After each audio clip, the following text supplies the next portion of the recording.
Parfois, le découragement vient de l'extérieur, des autres personnes. Certains qui nous aiment et d'autres qui ne nous aiment pas. Ceux qui nous aiment, c'est dans le souci de nous surprotéger, en ne voulant pas que l'on fasse face à certaines situations, certaines réalités. Tu vas aller souffrir. Ça sera compliqué. Ça sera difficile pour toi.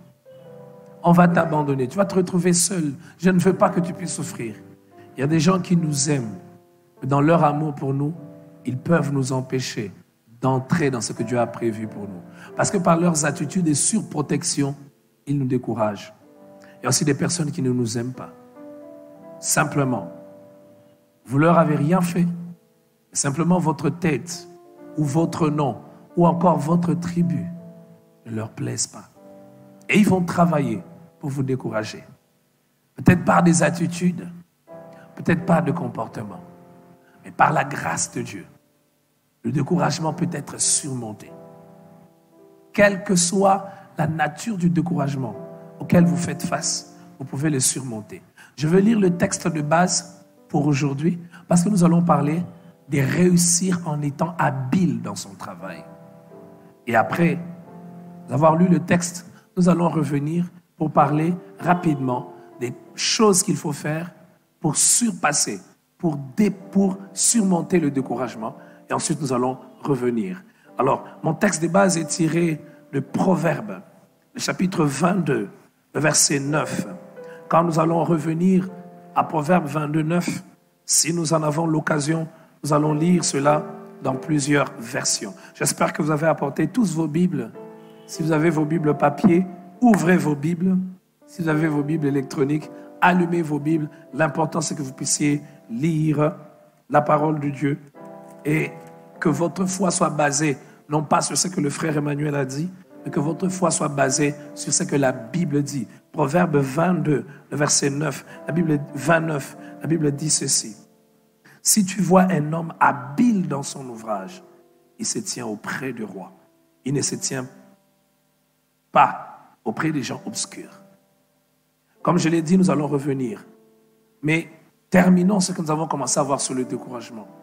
Que faire quand on fait face au découragement? La première chose qu'il faut faire quand vous faites face au découragement, c'est de vous rappeler de ce que Dieu vous a dit. Qu'est-ce que Dieu vous a dit? Le découragement peut venir parce que vous manquez de moyens. Vous avez un projet, il arrive toujours que Dieu met dans votre cœur un projet. Et j'aimerais vous rassurer, chaque fois que Dieu mettra dans votre cœur un projet, il dépassera vos moyens, il dépassera vos atouts, il dépassera vos relations. Et c'est parfois la preuve que ça vient de Dieu. De telle sorte que quand tu vas voir cela se réaliser, que tu sois capable de dire, ce n'est ni par ma force, ni par mon intelligence, mais par la grâce de Dieu. J'aimerais dire cela parce que plusieurs personnes ne rêvent pas les rêves que Dieu a sur eux. Ils ne rêvent pas le rêve que Dieu a sur eux. Pourquoi? Parce qu'ils veulent ramener le plan de Dieu à leurs moyens.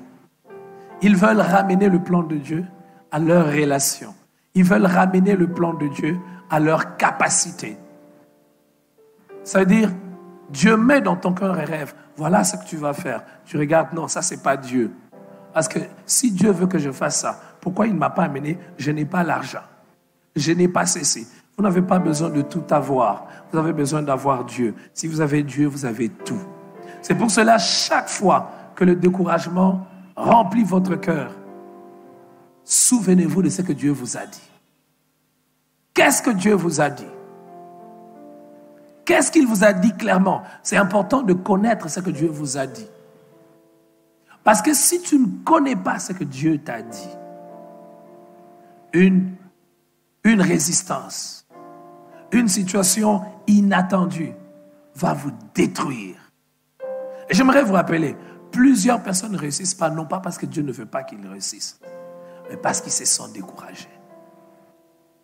Rappelez-vous de ce que Dieu vous a dit. C'est pour cela, frère, c'est important d'avoir cette culture d'écrire ce que Dieu vous a dit. De les écrire. Et si vous en avez l'occasion, mettez-les à un endroit où vous pouvez les voir chaque jour. Chaque jour. Cela est un rappel pour vous. Rappelez-vous chaque jour de ce que Dieu vous a dit. Parce qu'il arrivera des moments où, si vous ne vous rappelez pas de ce que Dieu vous a dit, vous allez baisser les bras. Deuxième chose qu'il faut faire quand le découragement veut gagner les terrains dans votre cœur. Observez ceux qui ont marché avec Dieu avant vous. Observez ceux qui ont marché avec Dieu avant vous. Frères et sœurs, la vie est tellement courte pour tout apprendre par soi-même. J'ai aimé ce que quelqu'un a dit. Il a dit, j'ai appris par ce que j'ai vécu, par mon expérience. Mais les hommes intelligents, les hommes sages, n'apprennent pas que par leur expérience. Ils apprennent par l'expérience des autres. Ils prennent le temps d'observer. Il y a des hommes qui ont marché avec Dieu avant toi, dans le domaine où tu es. Frère, à 99%, tu ne vis pas des choses qu'aucune personne n'a encore vécues sur la terre. Tu vis des choses que quelqu'un a déjà vécues sur la terre. Seulement, toi, tu n'es pas lui. L'originalité, c'est quoi? C'est que les difficultés dans le mariage, tu n'es pas la première personne. Mais vous êtes des personnes différentes qui n'ont jamais existé sur la terre qui rencontrent ce genre de problèmes. Quelqu'un a dit, il n'y a pas de nouveaux problèmes. Il n'y a que de nouveaux gaffeurs. Il n'y a pas de nouvelles gaffes. Il n'y a que de nouveaux gaffeurs. C'est que ce que tu vis, il y a des gens qui l'ont vécu avant toi. C'est simple pour toi de rentrer pour voir comment ils ont traversé cela, comment ils ont pu se dépasser, plutôt que vouloir toi-même apprendre encore. Il y a des gens qui ont eu le rêve de la même nature que le rêve que Dieu te met à cœur. Est-ce dans la carrière professionnelle? Est-ce dans le mariage? Est-ce dans le ministère? On a tendance à croire que ceux qui ont eu des résultats exceptionnels n'ont pas eu de problème. Ceux qui ont eu des résultats qui sortent de l'ordinaire n'ont pas eu de défis. Mais en réalité, quand vous prenez le temps de lire leurs histoires, de vous renseigner, l'histoire des héros est jonchée des larmes, jonchée des moments de détresse, jonchée de moments de découragement. L'histoire des vaillants avec Dieu a été écrite dans les larmes, dans les pleurs. Qui peut s'imaginer que Élie le Tishbite, le grand Élie, a demandé à Dieu la mort? L'homme qui a fait descendre le feu du ciel. Pour vaincre les découragements. C'est pour cela, nous sommes entourés d'une si grande nuée de témoins. Et c'est pour cela, dans le livre de Hébreux, l'écrivain nous parle des héros de la foi. Ils ne sont pas héros parce qu'ils n'ont pas eu de problèmes. Ils sont héros parce qu'ils sont passés au-delà de leurs problèmes. Je t'en prie, quand le découragement arrive, la deuxième chose que tu dois faire, regarde ceux qui ont marché avec Dieu avant toi. Et c'est une attitude humble. C'est une attitude humble. Il ne faut pas faire comme si avant toi, personne n'a existé. J'aimerais vous dire, il y a beaucoup de choses, beaucoup de situations que nous traiterons sagement si simplement nous prenons le temps de voir ceux qui l'ont fait avant nous, comment ils l'ont fait. C'est ce que je cherche maintenant. Il y a des gens qui l'ont cherché aussi à un moment dans leur vie. Comment ils ont fait? Comment ces personnes? Quelqu'un a dit, l'une des plus grandes richesses dans la bibliothèque de quelqu'un sont des bibliographies. C'est prendre le temps d'étudier la vie des autres. Vous n'avez pas l'argent pour acheter les bibliographies. Il y a des bibliographies dans la Bible. L'histoire des hommes. Prenez l'histoire de David. Prenez l'histoire de Néhémie. Prenez l'histoire de Paul. Prenez l'histoire de Pierre. Pierre a renié Jésus. Or, quand je lis l'histoire de Pierre, j'aime souvent dire, aucune situation ne peut m'enterrer. Si je peux m'humilier devant Dieu. Il a renié Jésus. Vous voyez ce que ça veut dire? Il a dit, je ne le connais pas. Mais c'est celui qui a dit, je ne le connais pas. D'ailleurs, même quand Jésus ressuscite, Jésus savait qu'il allait être gêné, qu'il allait avoir honte. Quand il dit, allez dire à mes disciples et à Pierre aussi. Pourquoi il insistait à Pierre aussi? Parce qu'il savait qu'à ce moment-là, il se condamnait. Il avait le remords. Mais le Pierre qui a régné Jésus, c'est le Pierre qui a prêché à la Pentecôte. La première prédication, 3000 personnes se sont converties en un seul jour. Qu'est-ce qui te décourage? Tes erreurs à toi-même? Il y a des gens qui ont fait de plus grandes erreurs que toi, mais qui ont pu aller au pied de Dieu. J'aime quand j'ai découvert que David, je ne nous encourage pas à pécher, mais il se peut que tu es tombé et que tu es découragé. Il n'y a pas un moment où même dans sa marche chrétienne, on est découragé comme quand on aime le Seigneur et on sait qu'on est tombé. On n'a plus la force. On a honte. À ce moment-là, le diable vient dire à ton cœur, pourquoi tu fais même ça? D'ailleurs, tu ne mérites pas. Tu n'es pas digne. La grande partie des psaumes que David a écrits, il ne les a pas écrits avant la chute. Il les a écrits après la chute. Il y a des gens, même autour de toi, qui ont vécu ce que tu vis. Cherche à apprendre. La troisième chose qu'il faut faire, quand le découragement veut prendre place, c'est se séparer de la source de découragement. Et ça demande beaucoup de courage. Et cette troisième attitude concerne beaucoup plus les hommes. Il y a des hommes qui sont des sources de découragement. Il y a des milieux qui sont des sources de découragement. Il faut avoir le courage de se séparer de ces milieux. Quand Dieu a mis dans ton cœur un rêve, et puis ça n'a pas marché, pour la première fois, pour la deuxième fois, pour la troisième fois, et quelqu'un va te dire, écoute, arrête, ça ne va pas marcher. Quand tu essaies de faire, tu as déjà fait plusieurs fois, ce n'est pas un problème. Le problème, ce n'est pas combien de fois j'ai refait la même chose. Le problème, c'est ce que j'ai appris chaque fois que j'ai essayé de faire. J'aime l'histoire de Élie. Élie le Tishbite, au mont Carmel. Quand il a prié pour que le feu descende, le feu est descendu immédiatement.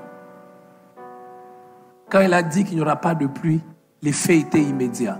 Mais quand il doit prier pour que la pluie revienne, il a prié combien de fois? 7 fois. Imaginez-vous, la première fois, il envoie son serviteur. Va voir, est-ce qu'il y a quelque chose? Il n'y a rien. Deuxième fois, il n'y a rien. Troisième fois, il n'y a rien. Quatrième fois, il n'y a rien. J'ai envie de dire, quelle détermination. Quelle détermination. Quel engagement. Je sais que ça va arriver. Seigneur, donne-nous d'être des hommes qui ne sont pas influencés par les résultats, mais qui sont influencés par ce qu'ils ont vu, par ce qu'ils ont reçu de Dieu. Les résultats immédiats ont arrêté beaucoup de personnes. Plusieurs personnes, nous allons le voir au cours de cette année, parce que nous aurons 54 dimanches. Réussir quand c'est difficile. Quelle expérience glorieuse. Donc, réussir quand c'est difficile, 1, 2, 3, aujourd'hui nous sommes à 4. La fin de l'année, nous avons 54. Et chaque dimanche, le flot de la sagesse divine va couler. Imaginez-vous combien de personnes arrêtent parce que les résultats ne sont pas immédiats. Et comme je voulais le dire, on va parler de réussir, mais comprendre que la réussite est un processus. La réussite n'est pas un événement, n'est pas quelque chose d'instantané. C'est toujours la conséquence de plusieurs choses. La réussite n'est pas une action. La réussite n'est pas une activité. Vous savez, quand on est serviteur de Dieu et qu'on organise quelque chose, parfois nous disons, cette activité a réussi. Mais en réalité, ce n'est pas parce que tu as fait une activité réussie que tu as réussi ton ministère. Le ministère, c'est réussir le ministère, c'est faire plusieurs choses. Certaines qui n'ont pas réussi en apparence, mais qui t'ont permis finalement de réussir en définitive. Alors, plusieurs personnes ne veulent pas le processus. C'est comme ça que, je vais vous dire une chose, tu peux faire quelque chose maintenant qui va te faire acclamer maintenant, mais tu peux choisir de faire quelque chose maintenant qui ne va pas te faire acclamer pendant 10 ans, mais au bout de 20 ans, ça te donne plus de résultats que quand tu étais acclamé directement. Mais comme pour nous réussir, c'est quoi? Maintenant, que les gens voient, maintenant. Frère, les gens qui restent stables longtemps dans la gloire, c'est les gens qui sont passés par un processus. Ils ne sont pas impressionnés par des choses. Il y a des gens qui sont comme des ovnis. Ils viennent, mais ils disparaissent vite. Je prie que dans n'importe quel domaine où Dieu te place, que tu ne disparaisses pas vite, que tu sois comme une pierre que l'on ne peut pas. Allez, revenons. Plusieurs personnes ne font pas face au découragement parce qu'ils restent dans le même environnement. Il y a des environnements qui découragent. Frère, c'est une bonne chose d'avoir des amis. Et c'est une bonne chose d'avoir des gens qui croient en vous. Et qui croient en ce que Dieu vous a dit. L'un des tests quand tu veux marcher avec quelqu'un, quand tu vas aller loin, tu dois lui poser la question, est-ce que tu crois que Dieu peut faire avec moi ça? La marche pour vivre les promesses de Dieu est une marche beaucoup lâche. Quatrième chose qu'il faut faire. Pour faire face, on va s'arrêter à la cinquième chose et puis on va rentrer. On va parler de réussir par les habiletés, en développant, en étant habile dans ce à quoi Dieu nous a appelés. C'est la quatrième chose. Quatrième chose qu'il faut faire pour faire face au découragement, c'est avoir l'humilité de reconnaître qu'on s'est trompé, d'apprendre de ses erreurs et de continuer à avancer. Là, c'est parce que nos propres erreurs, notre propre expérience peut nous décourager. La Bible nous parle des disciples qui ont essayé de pécher toute la nuit. Ils ont essayé de pécher comment? Toute la nuit. C'était des pécheurs. Des pécheurs quand même professionnels. Quand ils n'ont rien obtenu, qu'est-ce qu'ils ont fait? Ils ont commencé à laver leurs filets. Pourquoi? Pour rentrer chez eux. Jésus vient, il prend leur barque, il prêche, il prêche, il prêche.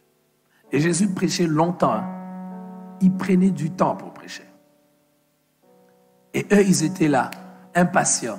Je me demande est-ce qu'ils suivaient même cette prédication. Vous savez, ce n'est pas facile de suivre des prédications quand on a certains problèmes. Soyons honnêtes. Tu attends la délibée. Et puis, on t'a déjà dit que tu n'as pas réussi. Maintenant, tu réfléchis comment introduire les recours. Et puis, tu es venu ici. Tu penses aux recours. Et ils ont pensé, qu'est-ce qu'ils vont aller amener à leur femme? Quand Jésus termine, il leur dit, avancez en eau. Ils vont dire, nous avons essayé de faire toute la nuit. Nous avons déjà essayé. Jésus leur dit, oui, vous avez essayé de faire toute la nuit. Mais il y a un endroit où vous n'êtes pas parti. C'est en profondeur. Vous l'avez fait. C'était la même barque, la même rivière, les mêmes matériels. Mais ce n'était pas au même endroit. Avancer en eau profonde. J'ai envie de nous faire réfléchir. Pourquoi Jésus leur dit d'avancer en eau profonde? C'est ce que Jésus leur dit, n'est-ce pas? Ça veut dire que tout ce temps quand ils ont péché, ils n'ont pas péché dans les eaux profondes. Ils sont restés aux endroits superficiels. Donc quand ils étaient en train de ne pas avoir des résultats, ils avaient peur d'aller là où c'est plus profond. Ils avaient peur d'avancer. Comme pour dire, ils n'ont pas échoué seulement parce que la barque, il n'y avait pas d'eau. Ils ont échoué parce qu'ils étaient au mauvais endroit. Et parce qu'ils ne voulaient pas aller au-delà. Pourquoi ils avaient peur d'aller dans les eaux profondes? Parce que dans les eaux profondes, aller encore plus loin, quand les tempêtes soufflent, la possibilité de connaître le naufrage et de mourir est plus grande. La peur de plusieurs d'avancer. Tu fais la même chose. Parfois, Dieu me dit, alléluia. J'ai l'impression que ce troisième culte, c'est l'un. Allez. Il ne faut pas dire à ceux qui ne viennent pas. C'est l'un de mes meilleurs cultes.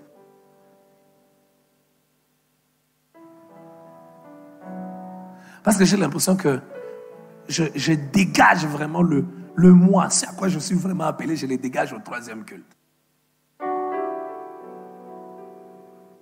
Imaginez-vous ces hommes. Jésus ne leur dit pas changer de barque, changer de filet. Mais il leur dit, avancez en eau profonde. Il y a des gens, tu ne dois pas changer ce que tu fais. Mais tu dois ajouter seulement un tout petit peu à ce que tu fais déjà pour avoir ce que Dieu t'a appelé. Maintenant, toi, tu n'as pas vu le résultat, tu veux changer. D'ajouter dans ce que tu fais que tu ne veux pas ajouter. Peut-être Kajiki Makakes. Un tout petit peu de courage seulement. Un tout petit peu d'audace. Un tout petit peu de témérité. Parfois, tout ce qu'il faut ajouter, c'est seulement un tout petit peu. Et c'est ça qui distingue certaines personnes. C'est les tout petits peu là. Le petit en plus que tu ajoutes. Avance où? Avancez où? En eau profonde. Ne changez pas de cours d'eau. Les mêmes cours d'eau. Ils ont essayé de pêcher, mais c'était tout près de la rive. Maintenant, avancez. Et ce qui est bien, ils ont la sécurité. Parce qu'ils avaient peur d'avancer en eau profonde, parce qu'il n'y avait pas de sécurité. Vous savez ce que Jésus a fait? Jésus leur a donné la sécurité par la parole. Avancer en eau profonde. Donc, parce qu'ils vont même dire, nous avons tout fait, mais sur ta parole. En d'autres termes, ça veut dire que ce qui va nous arriver quand nous allons avancer en eau profonde, ce n'est plus notre affaire, c'est ton affaire. C'est parce que tu as parlé. Frère, plusieurs personnes, c'est ce manque de sécurité. Et ce que Dieu vient faire, c'est de nous donner la sécurité. C'est pour cela, regardez, quand Jésus est mort, il n'a pas laissé aux disciples l'argent. J'ai découvert que le plus grand don que quelqu'un puisse te faire, ce n'est pas l'argent. Jésus n'a pas laissé l'argent aux disciples. Il ne leur a pas laissé un don, un chèque dans le ministère. Pourtant, vous savez que Jésus avait une caisse. Judas gardait la caisse. Jésus ne leur a pas laissé. Vous savez ce que Jésus leur a laissé? Des promesses. La parole. Or, nous savons qu'il est derrière sa parole pour l'accomplir. En d'autres termes, quand il vous a donné sa parole, il leur a dit, ne quittez pas Jérusalem jusqu'à ce que une puissance survienne sur vous, le Saint-Esprit, et vous serez mes témoins. Il leur dit, vous serez mes témoins où? Ça, c'est Jésus qui leur a dit, à Jérusalem, à la Samarie, jusqu'aux extrémités de la terre. C'est-à-dire, la promesse de l'expansion était dans ce que Dieu leur avait dit. Pas dans leurs moyens. Et j'ai aimé une merveilleuse étude que j'ai faite. Quand vous étudiez comment ils sont restés, humainement, ils ne pouvaient pas se répandre. Mais les conditions économiques, le rôle que la Rome qui dominait sur leur contrée jouait, était favorable à ce qu'ils se répandent. Il y a des circonstances que Dieu a rendues favorables pour vous, sans que vous ne le sachiez. Et vous savez comment ils sont entrés dans ces circonstances? Par la persécution. Avant la persécution, ils sont restés concentrés à Jérusalem. J'aime quand Dieu crée des problèmes pour nous faire avancer. J'aime quand Dieu crée des problèmes qu'on ne comprend pas, des problèmes qui nous font du mal pour nous faire avancer. J'ai envie de crier, Seigneur, cette année, crée beaucoup de problèmes. Mais quand toi, tu nous crées des problèmes, on avance. Vous savez quoi? Quand vous faites face au découragement, parce que vous avez fait des erreurs, parce que certaines choses n'ont pas marché, tirez des leçons. Apprenez comment mieux faire ce que vous n'avez pas bien fait, mais avancez. Ne changez pas de barque. Dieu parle à quelqu'un ce soir. Dieu parle à quelqu'un qui suit cette vidéo. Ne change pas de barque. Ne change pas de barque. Tire des leçons. Il y a des gens qui changent de barque. Finalement, ils deviennent des zoba-zoba. Vous connaissez les zoba-zoba? Nos mamans à l'époque portaient des pagnes, plusieurs pagnes mélangées. Finalement, qu'est-ce que tu maîtrises? Tu chantais d'une certaine manière, ça n'a pas de succès, tu changes ta manière de chanter. Tu prêchais d'une certaine manière, ça n'a pas marché, tu changes ta manière de prêcher. Tu vendais les arachides parce que ça n'a pas marché. Tu changes. Il y a des choses qu'il ne faut pas arrêter parce que ça ne marche pas maintenant. Ça finira par marcher. Mais il faut que tu puisses mûrir. Il faut que tu puisses faire quoi? En Tuluba, c'est bien, il faut boba. Qu'est-ce que c'est? Comment je boba tout? Cinquième chose. Sinon, on risque de ne pas finir et d'aborder l'aspect d'aujourd'hui. Cinquième chose qu'il faut faire quand on est découragé, c'est d'en parler à Dieu. Dans la prière. Je l'ai dit ce matin, je crois, au deuxième, peut-être au premier culte. La prière, c'est comme les fenêtres d'une maison pour nos vies. Les fenêtres nous permettent, quand on est dans une maison, que l'oxygène, que l'air entre. Quand l'air n'entre pas, on étouffe. C'est pour cela que quelqu'un qui ne prie pas n'est pas normal. Il ne peut pas rester un bon chrétien, il va s'asphyxier. Il va s'étouffer. Oh Dieu, crée encore, même parmi ceux qui viennent dans ce troisième culte, une soif de la prière. Que la flamme de la prière ne s'éteigne pas. Une maison, même si elle est belle, elle est bien meublée. Quand il n'y a pas de fenêtre, ceux qui vivent vont mourir. Une vie, quels que soient les atouts, les compétences que tu as, si tu n'as pas le temps de laisser l'oxygène de Dieu qui entre dans ta vie par la prière, tu vas étouffer. Tu vas entrer en hypoxie. Frère, le poids de la vie pèse tellement. Il y a des gens qui se tuent. Il y a des gens qui se suicident. Il y a des gens qui craquent mentalement. Ils perdent le bon sens. Il y a des gens qui noient leurs soucis, leurs problèmes dans la drogue, dans les addictions, dans la pornographie, dans la prostitution. Ils craquent. Le poids de la vie, il pèse. Mais quand on prie, quand on sait parler à Dieu, on n'est pas seul à porter nos fardeaux. Et pour ceux qui font l'expérience, quand vous priez réellement, vous sentirez que ce qui vous faisait, ce que vous preniez avec beaucoup de tremblement avant de prier, après la prière, vous avez l'impression que Somonango est sili. C'est-à-dire l'ampleur, vous avez l'impression que l'ampleur de cette chose diminue. On ne peut pas voir la splendeur du roi et trembler devant un défi. Tout ce qu'il faut à certaines personnes, c'est de regarder au roi. La Bible dit, quand dans le désert, ils étaient brûlés par les serpents. Vous savez qu'est-ce qu'ils ont fait? Dieu a demandé qu'ils fabriquent des serpents d'airain. Et pour être guéri, il fallait regarder. Il fallait faire quoi? Il fallait faire quoi? Non, j'ai besoin de vous entendre prononcer ce mot. Il fallait faire quoi? Non, vous ne l'avez pas bien dit. Il fallait faire quoi? Non, tu n'as pas encore bien dit comme tu dois le dire. Il fallait faire quoi? Non, ce n'est pas encore entré en toi. Il fallait faire quoi? Il fallait seulement regarder. Et quand tu regardes, tu reçois la guérison. En regardant quoi? Les serpents d'airain. N'acclamez pas, je vais vous dire une chose. Savez-vous que quand Dieu a voulu montrer à Abraham que malgré sa stérilité, il allait perdre une multitude, il lui a dit, fais quoi? Regarde. Regarde quoi? Et compte. Regarde quoi? Fais quoi? Dieu utilise le regard.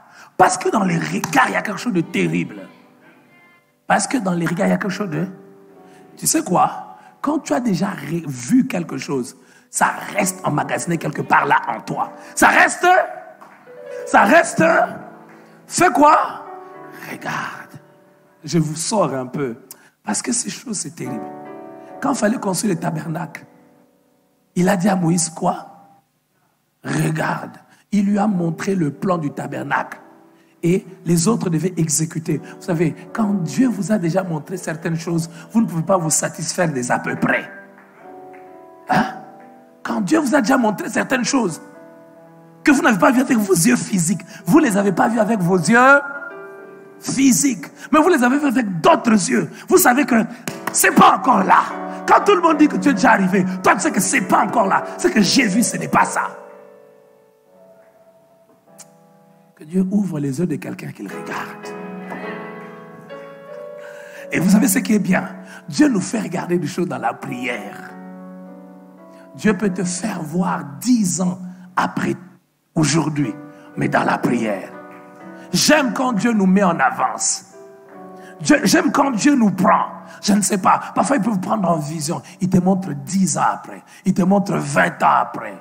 Attention, tu ne connais pas ce que celui qui est assis à côté de toi a déjà vu. On ne s'habille pas de la même manière.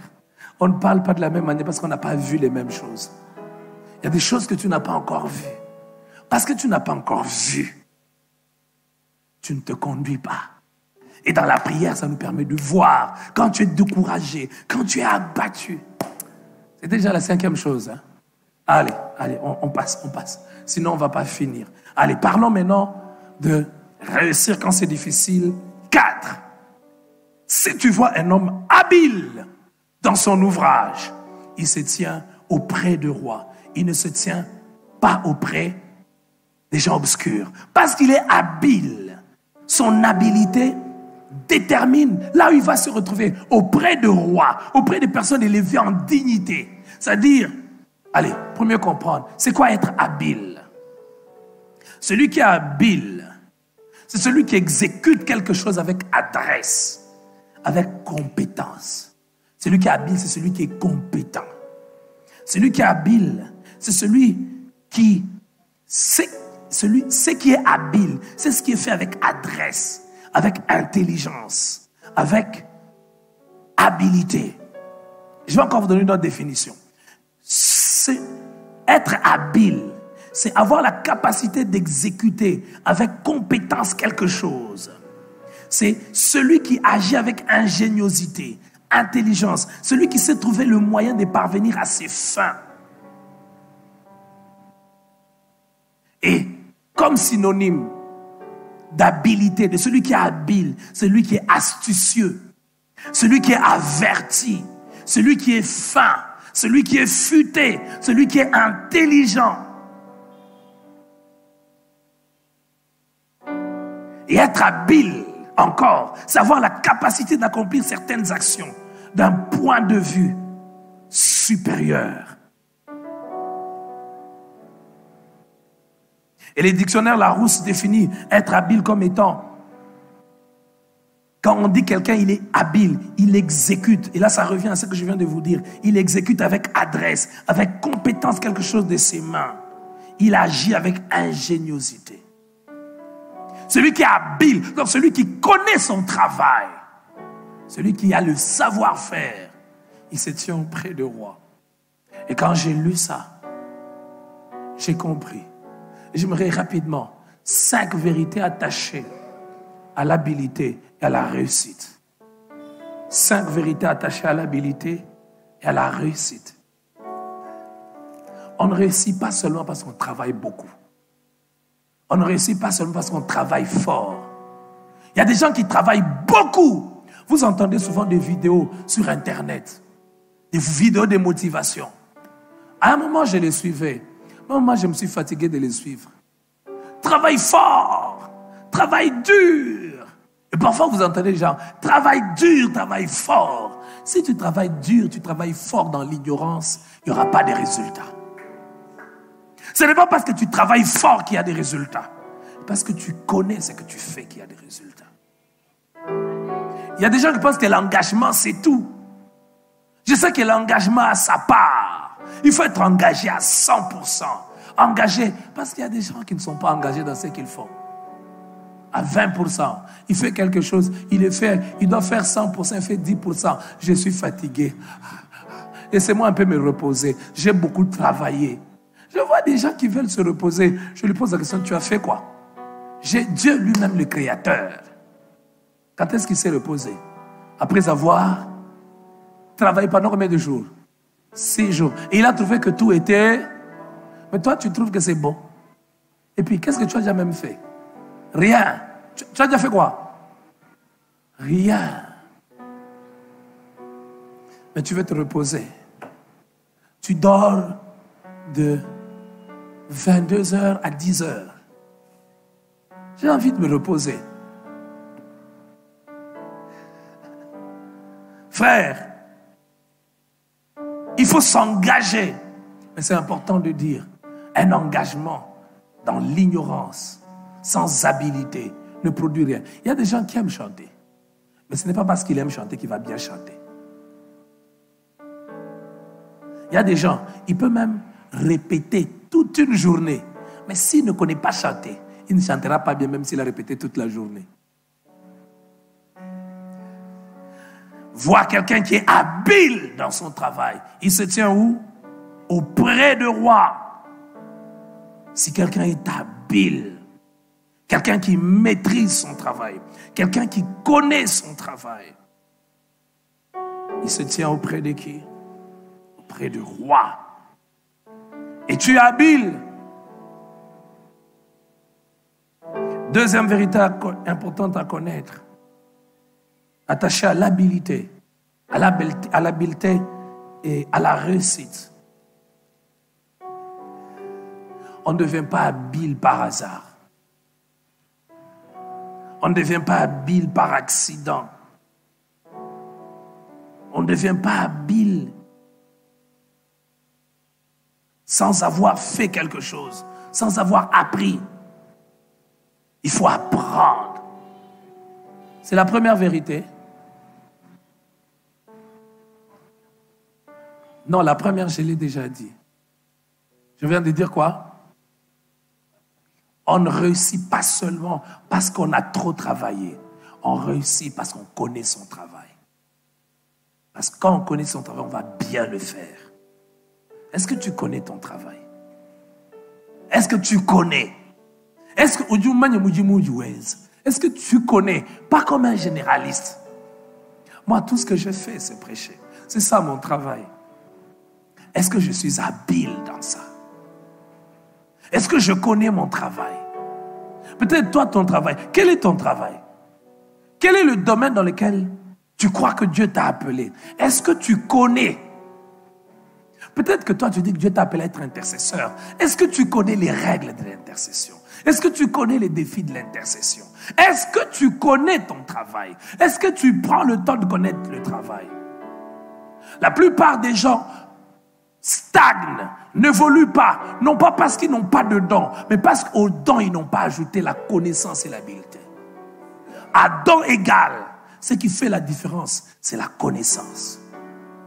Qu'est-ce que tu connais? Dans mon amour pour la musique, et j'ai découvert que ce n'est pas parce que tu aimes quelque chose que tu dois le faire. J'aime la musique, mais je sais que la musique, ce n'est pas ma carrière. Et il faut savoir faire la différence entre ce que tu aimes et ce à quoi tu es appelé. Il y a des choses que tu aimes, mais ce n'est pas des choses auxquelles tu dois investir toute ta vie. Ce à quoi je dois investir toute ma vie, c'est ce que je fais maintenant. Bien-aimés frères et sœurs,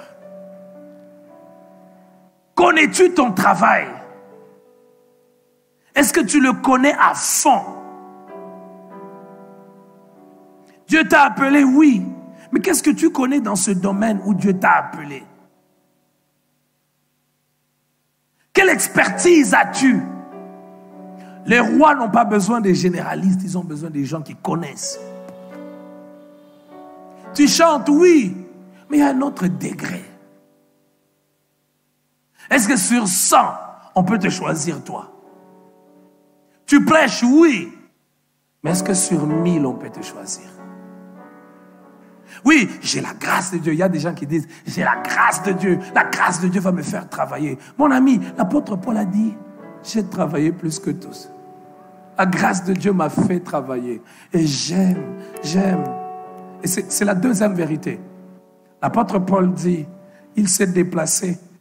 Et puis il dit, amenez-moi les parchemins. N'oubliez pas mon manteau. Donc l'apôtre Paul était un lecteur. Et c'est la deuxième vérité, attachée à l'habileté et au travail. On ne devient pas habile par hasard. On ne devient pas meilleur. On n'acquiert pas de l'expertise par hasard. Avez-vous déjà vu un menuisier qui devient un bon menuisier et qui traite les bois très bien par hasard?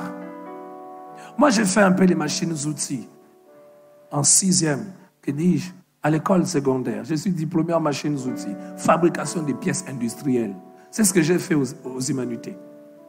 Et quand, pour la première fois, vous travaillez à un tour parallèle, ou vous travaillez une perceuse, votre main n'est pas experte. Mais quand vous regardez ces aînés, ces enseignants qui ont travaillé 10 ans, 20 ans autour, quand ils vous font une pièce, ils doivent faire un axe de moulin, ils doivent faire... C'est comme si c'était facile. Tout ce que tu vois quelqu'un faire facilement aujourd'hui, sois sûr que ça lui a pris du temps. Et vous savez, quand tu vois quelqu'un faire quelque chose facilement, tu veux aussi le faire facilement. Mais tu ne veux pas investir le même temps qu'il a mis. On ne devient pas habile par hasard. Quand vous lisez l'apôtre Paul, vous lisez ses écrits, vous découvrez que c'était un homme intelligent. L'apôtre Paul était un génie. Il était carrément capable de présenter l'évangile devant les philosophes grecs. Devant les rois, il pouvait se tenir. J'ai entendu des prédicateurs dire, moi-même devant le roi, je vais me tenir avec l'évangile. Tu vas te tenir avec l'évangile. Quel est le fait marquant qu'il y a? Peut-être tu ne vas pas te tenir avec la prédication, même avec la prière. Mais regarde il est si médiocre. Le jour où le roi a un problème, et qu'il a besoin que Dieu intervienne, il n'a pas besoin de quelqu'un qui tâtonne. Il a besoin de quelqu'un qui connaît Dieu. Quand il parle de Dieu, il ne parle pas d'un voisin. Il ne parle pas du papa de son ami. Il parle de quelqu'un qu'il connaît, à qui il parle. Et il peut prier. Il va agir et descendre. Quand Daniel, que dis-je, quand Josué s'est tenu devant le pharaon d'Égypte, il ne s'est pas tenu avec une prophétie. Il s'est tenu avec le savoir.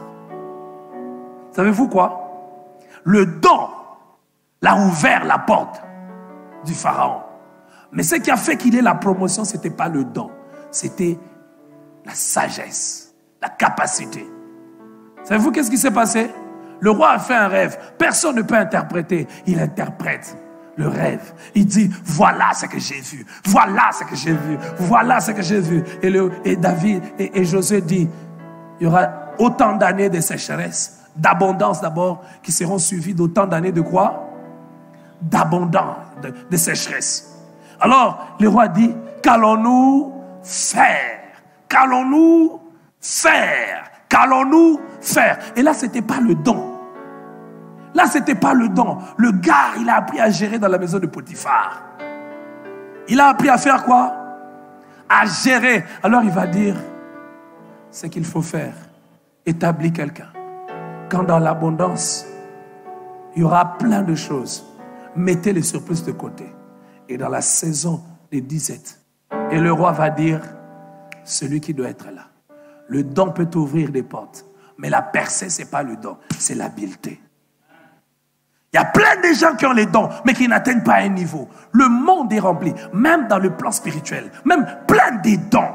Frère, le don, ce n'est pas tout. Sois habile. Ajoute ces petits plus. Mais cela n'est pas un hasard. On ne devient pas habile par hasard. On ne devient pas habile par hasard. On ne devient pas habile sans formation. Vous ne verrez jamais un menuisier bien faire. Il peut prendre son enfant, il va l'apprendre, il va le former. Mais nous voulons être, nous, habiles aujourd'hui. Oh, Marakasi Perebo, Rapasote Raka, Likaraba, je suis habile. Non, frère, il faut apprendre. Et ça, c'est la troisième vérité. La formation est l'un des piliers importants pour être habile dans n'importe quel domaine. La formation. Quoi? Je ne vous ai pas entendu. Quoi?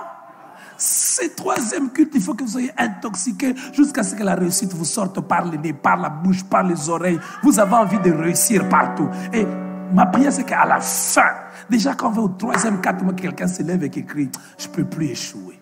Vous savez pourquoi? Parce que j'ai découvert que réussir, ce n'est pas un péché. Et parler de la réussite, ce n'est pas un péché. Le problème, c'est le contenu qu'on donne à la réussite. Si pour toi, réussir, c'est avoir l'argent, tu es au mauvais endroit. Si pour toi, réussir, c'est être populaire, tu es au mauvais endroit. Pour nous, réussir, c'est devenir ce à quoi Dieu a prévu que nous puissions devenir. Je peux ne pas te dépasser, mais je suis ce que Dieu a voulu que je sois. J'ai réussi. Je peux ne pas devenir celui que toi, tu veux que je veux, parce que toi, tu ne m'as pas créé. C'est Dieu qui m'a créé, c'est ce que je dois devenir. La formation est l'un des piliers importants. Forme-toi. Est-ce que tu es formé? Est-ce que tu te formes? Tu te formes par ce que tu lis. L'apôtre Paul dit, amenez-moi le manteau, amenez-moi aussi le parchemin. Il était même capable de citer les poètes, l'apôtre Paul, de citer les poètes des autres peuples. Quel niveau, quel niveau de culture! Si je pose la question, le dernier livre que tu as lu dans ton domaine, c'est quand? C'est quand? C'est une insulte aux Noirs. C'est une insulte à l'homme noir quand on dit, si tu veux lui cacher quelque chose, mets-le dans le livre. Malheureusement, c'est une réalité. Comment tu peux faire un mois sans lire un seul livre? Ton corps a mangé. Ton corps a fait quoi? A mangé. Chaque jour, mais ton esprit ne mange pas. L'esprit mange aussi. Il mange par la lecture. Tu te formes dans quoi? Aide-moi à poser la question à ton voisin. Cite-lui le livre que tu as lu ce mois dans ton domaine. Ah, vous ne posez pas de questions parce que vous-même, vous savez que vous n'avez pas de réponse. Mais Avec l'Éternel, nous ferons des exploits. Il écrasera nos ennemis. Les personnes que Dieu utilise pour faire des exploits, c'est des personnes formées. Ah, j'ai envie de vous lire ce verset de Proverbe. Si tu vois un homme habile dans son ouvrage,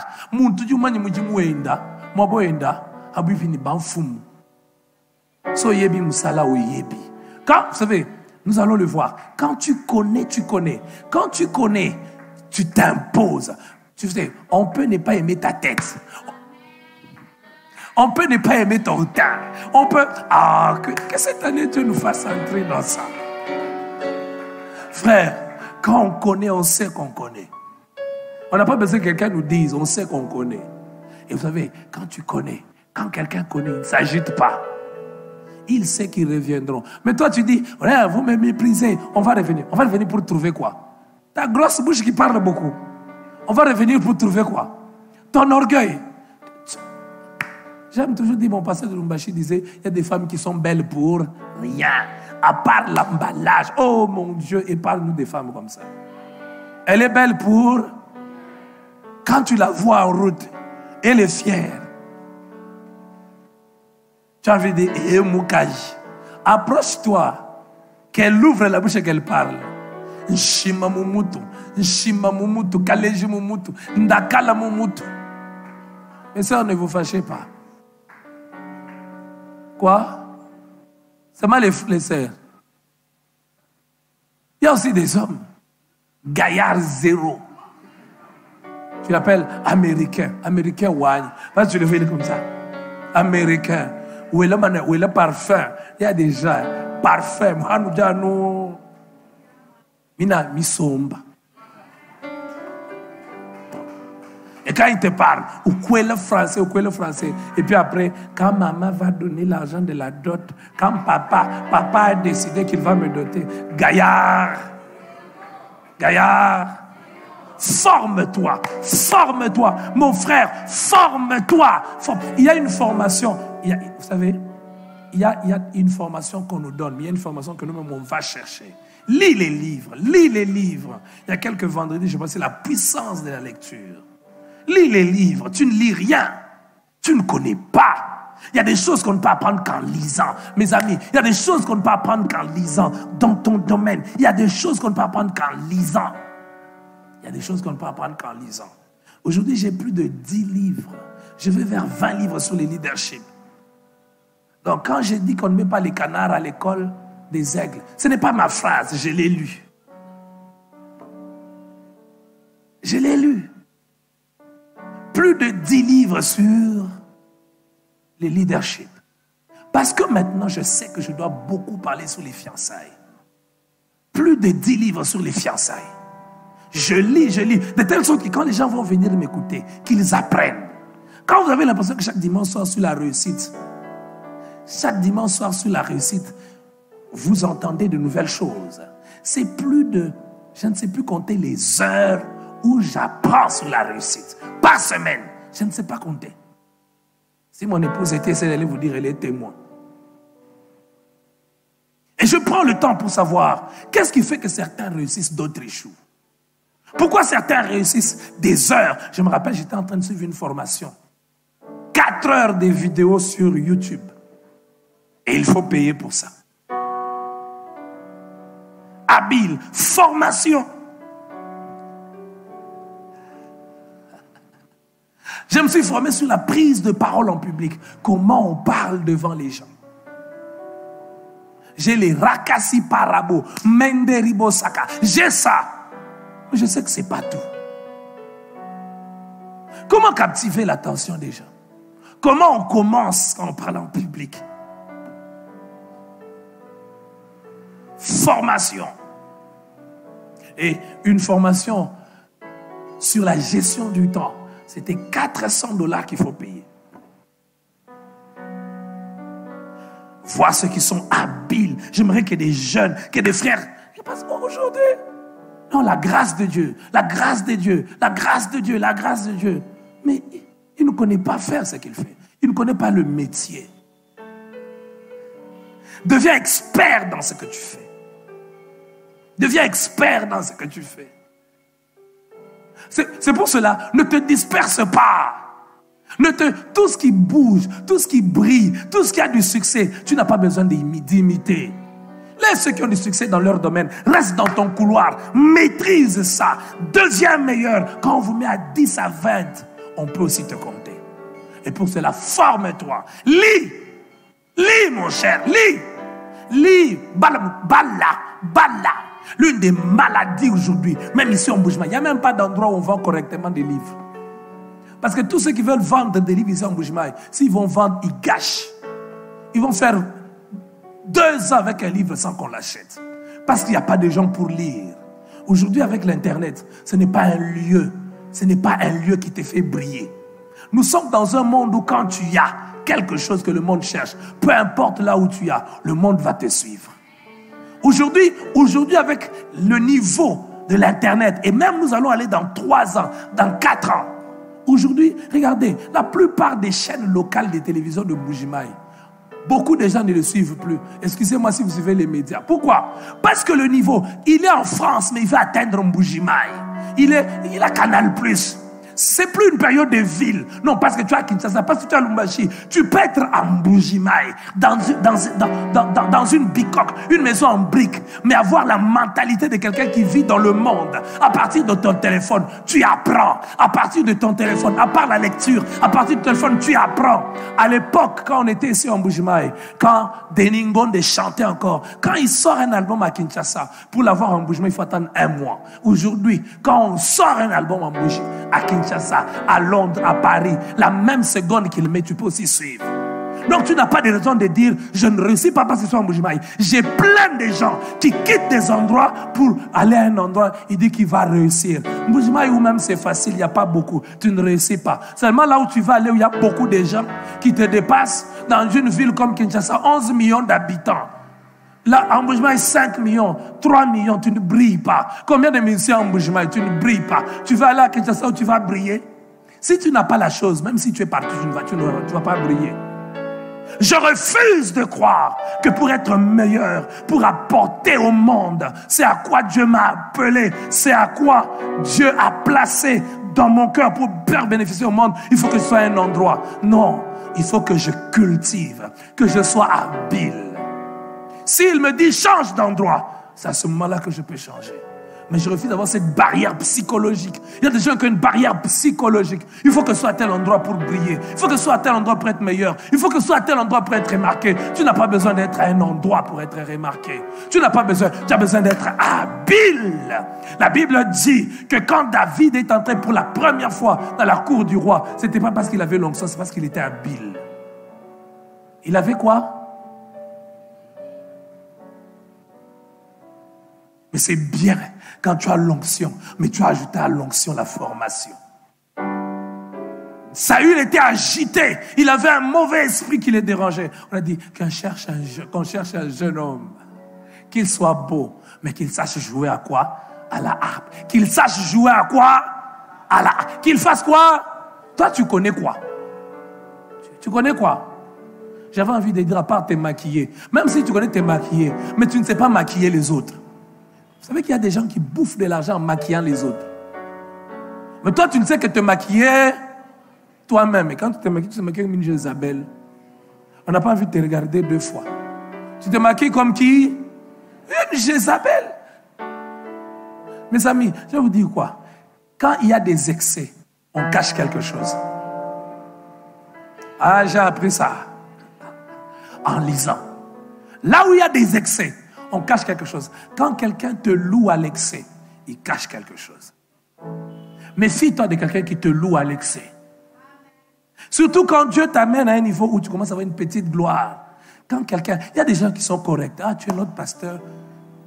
Papa. Mais quand quelqu'un, matin, midi, soir, papa, il a un intérêt caché, il cache quelque chose. Vous savez, j'ai des enfants. Quand on est en temps normal, bonjour papa. Mais quand il va avoir quelque chose, papa, dis-moi c'est quoi, papa. Là, quand on commence à ajouter, vous savez, si tu es fiancé, quand il y a une phase où tu as des excès de je t'aime, soit on veut te dire qu'on a commis une erreur, mais on veut d'abord ramollir ton cœur. On te dit, tu sais que je t'aime. Hein? Oui, je sais que tu m'aimes. Tu sais que je t'aime. Oui. Dès qu'on commence à dire, tu sais que je t'aime, qu'est-ce que tu as fait? Ou soit, tu veux quoi? Tu veux... Faut demander au papa Geller, ils sont mariés. Frère, là où il y a les excès, on cache quelque chose. Quand quelqu'un s'est maquillé à l'excès, et complexé. Si tu sais que tu es belle, quand il y a des maquillages à l'excès, c'est qu'on ne s'accepte pas. On n'accepte pas son physique.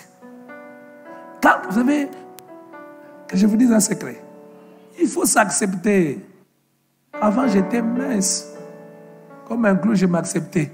Maintenant que j'ai l'embonpoint, j'ai commencé, dernièrement, je marchais quelques mètres.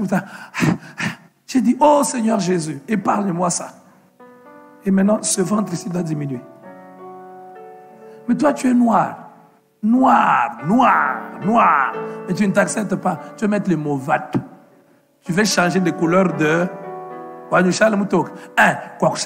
textuellement. Ah, mon ami, il faut être soi. Parce que si je veux être toi, je ne serai jamais à 100%. Mais si je veux être moi, 100%, je le serai. 100%. Ah. Forme-toi. Dis à ton voisin, forme-toi. Dis, Ikalubala. Moi, je dis Ikalubala. Sumbako Mikanda. Sumbako Mikanda. Bala. Le Nollywood, le novelas, ça t'amène quoi? Oh non, j'apprends. Quelqu'un m'a dit, pasteur, j'apprends beaucoup. Tu apprends quoi? Comment pleurer, mentir les hommes et manipuler les hommes? Quelqu'un m'a dit, j'apprends l'amour. Et je connais quelqu'un, il a un cahier des expressions. Quand il suit à la télé, un truc d'amour, il écrit dans les cahiers. Quelqu'un m'a dit, pasteur, elle n'est pas tendre. Et quand j'appelle la sœur, tu n'es pas tendre. Je dis, pasteur, j'ai même téléchargé une application qui me donne des paroles d'amour chaque jour. Vous connaissez ces applications-là? Vous connaissez ces applications? Qui les ont? Soyez sincères. Ah, non, il y a des gens qui ont des applications, des poèmes d'amour chaque jour. C'est comme ça que vous voyez voir une fille de 18 ans qui écrit à un homme. Ça le trouble. Sa maman, quand elle lit, ah! Toi, tu as écrit ça. Quand je te vois marcher, mon amour, le soleil s'arrête. Quand j'entends ta voix, mon cœur a une tachycardie. Je dis, tu as fait la médecine quand? Non, tu n'as pas fait la médecine. Mais tachycardie, tu as appris comment? Mon cœur a une tachycardie. Mes reins sécrètent des catécholamines. Et quand le gars lit, je sais que tu m'aimes. Bref, forme-toi. On ne devient pas habile par hasard. J'ai une application dans mon téléphone. Comment jouer au synthé? Comment apprendre à jouer au synthé? Musician. Je me suis dit, je vais apprendre. J'ai arrêté. Mais toi, tu as quoi comme application? Pas pour être un chanteur professionnel. Je rêve, adorer et louer Dieu. Mais jouer moi-même à l'instrument. Malgré que j'ai mes 37 ans cette année. Il y a possibilité d'apprendre même à partir de ton téléphone. Il y a même un niveau où tu peux commencer à payer. Et ce qui est bien avec cette application, si tu le connectes aux écouteurs, quand tu joues, l'application répète, on te dit que tu as mal joué. Vous imaginez? On te donne même les accords. Aujourd'hui, entre sur YouTube, accords, on peut te montrer tous les accords. Troisième chose à connaître sur la réussite. Quatrième chose déjà. Non, troisième chose. Quatrième chose. L'acquisition de la compétence exige du temps. Ça prend du temps de maîtriser quelque chose. Ça prend du temps. Il faut être prêt à consacrer du temps pour apprendre. Vous savez, il y a des gens, si tu veux lui apprendre un instrument, ils commencent à poser des questions. Frère Jean-René, dans combien de mois je vais commencer à jouer comme toi là? Il veut qu'il commence à parler dans un mois. Il faut déjà qu'il soit capable. Il faut du temps, frère. Je prêche 3 dimanches. Je prêche 3 cultes. Mon frère me disait, Dan me disait, pasteur, 3 cultes. Il dit, je prêche 3 cultes. 3 messages différents. Mon ami, c'est pas venu en une année. Je suis un fou de la prédication. Je ne fais pas passer un jour sans écouter pas moins de 3 prédications. Quand j'écoute moins de 3 prédications, c'est pas mes prédications, les prédications d'autres personnes. Et mes propres prédications, quand j'ai fini, je peux les réécouter 4 fois. Mon épouse est témoin. 4 fois. Elle peut même dire, tu as exagéré, laisse-moi dormir. Je réécoute encore. Je réécoute. Là, je ne devais pas dire ça. Là, je ne devais pas dire ça. Là, je ne devais pas dire. C'est comme ça que j'ai dit, cette année, vous n'avez pas encore découvert le prédicateur que je suis. Vous allez découvrir à un autre niveau. Parce que moi-même, je sais que j'aimerais... Il y a des choses que je n'ai pas encore faites. Comment je les découvre? En suivant les autres. Comment il arrive à aborder ces sujets? 54 dimanches. On a mis cette année 54 dimanches. Réussir. Quand c'est difficile. Même thème. Pas changer de thème. Je sais qu'il y a des gens, si vous lui donnez seulement qu'un main, vous lui donnez seulement l'amour, même la sanctification. Premier jour, deuxième jour, quatrième jour. Je vais encore dire quoi? Je vais encore dire... J'aime. Il y a un prédicateur. Il a prêché sur le même sujet pendant plus de 6 mois. Et vous savez quoi? Le jour, chaque dimanche, les gens viennent. Aujourd'hui, il va dire quoi? Aujourd'hui, il va dire quoi? Aujourd'hui, il va dire quoi? Frère, c'est le temps. C'est à quoi c'est à quoi tu passes plus ton temps, finit par se révéler. Frère, on paye toujours. C'est à quoi on doit consacrer plus de temps. C'est à quoi on doit consacrer plus de temps. Ce soir, quand vous allez rentrer chez vous à la maison, moi je rentre pour suivre mes prédications. Ceux qui font les lives savent, je dis, le son n'était pas bien. Parce que déjà entre le 3e culte, entre le 2e et le 3e culte, j'ai voulu réentendre la prédication du premier culte, la prédication du 2e culte. Ce soir, si c'est bien, je vais encore reçuivre plus de 3 fois, 4 fois. Comment réussir ses fiançailles chez Métropole? J'ai déjà suivi à peu près 10 fois, moi-même. Alors vous vous imaginez, je peux vous dire les erreurs que j'ai faites. Tu donnes ton temps, quoi. On ne devient pas meilleur dans un domaine. Frère, Dieu n'a pas dit que nous ne devons pas réussir. Vous êtes dimanche prochain, je vais inviter des amis. Hein? Je vais inviter les amis. Je m'excuse. Je ne réussis pas parce qu'il y a les démons qui m'attaquent. Les démons qui font quoi? Les démons qui ont fait quoi? Les démons qui m'attaquent. Mais tu n'es pas meilleur. Quand on amène un occultiste, vous savez, j'ai dit, et j'aimerais le dire, on fait la même chose. Aucun occultiste ne peut me dépasser. Non, non. Tu vas me dépasser comment? Occultiste. Ou même dans les ministères, tu as touché au fétiche, je me dépasse. Non, non, non, non, non. Serpent d'Aaron. Serpent de Moïse. Il avale les serpents de quoi? Maintenant, il faut les avaler par la compétence. Quelqu'un qui a touché au fétiche, quelqu'un qui est impudique, qui fait le ministère, qui a des résultats plus que moi. Non, il faut que je sois mort. Il faut que je sois... Mais toi, tu n'as pas le courage de dire ça. Hein? Tous les jours, ici, il y a déjà des occultistes qui te dépassent. Parce qu'il maîtrise mieux que toi. Il est occultiste, mais il est meilleur dans le domaine. Il est occultiste, mais il est expert. Et il y a des endroits où on peut dire, oh, il est occultiste. Occultiste ou pas, ou quoi? On a besoin de quelqu'un qui sache faire. On a besoin de quelqu'un qui sache jouer à la harpe. Quand le roi est agité, il joue à la harpe. Toi, tu sais jouer à quoi? Le temps où il faut jouer à la harpe. Toi, tu es encore dans le copinage. 5 copains. Mes amis, une femme déjà prend beaucoup du temps. Vous le savez? Mon frère, frère Guénon, une femme, ça prend du temps. Une femme, ça prend du temps. Il y a des fois, tu as envie de rentrer seul. J'ai dit à mon épouse, il y a des moments, j'ai envie de rentrer à la maison. Je n'ai envie de parler ni à un enfant, ni à toi. J'ai envie de rester calme. Quand j'entendais les gens parler de ça, je trouvais ça bizarre. Mais j'ai découvert aussi ça. Ça m'arrive aussi. Tu rentres à la maison, tu n'as pas envie de parler. Même pas à ta femme, même pas à ton enfant. Tu as envie de rester seul. Et ce n'est pas un péché. C'est important de rester seul aussi. Bon, frère Guénon, ça t'est déjà arrivé. Peut-être que ça n'arrive qu'à nous. Les pauvres Mbia. Ah, lui-même aussi. On a besoin de rester seul. Une femme, ça prend du temps. Maintenant, toi, tu vas avoir combien de copines? 5. Quand est-ce que tu auras le temps de réfléchir? Parce que quand tu rentres là, elle va commencer à te raconter. Tu sais, quand on était restés, tu sais, maintenant, toi, tu en as 4 copines. 5 copines. Pour faire quoi? Les mégas, tu les dépenses plus. Bon, si toi, tu ne dépenses pas les mégas, toi, tu vas aimer que des jeunes filles riches. Ton temps, là, qu'on te vole.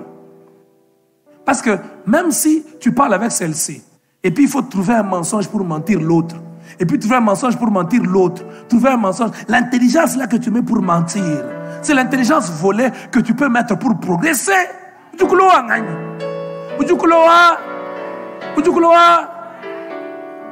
Vous ne répondez pas.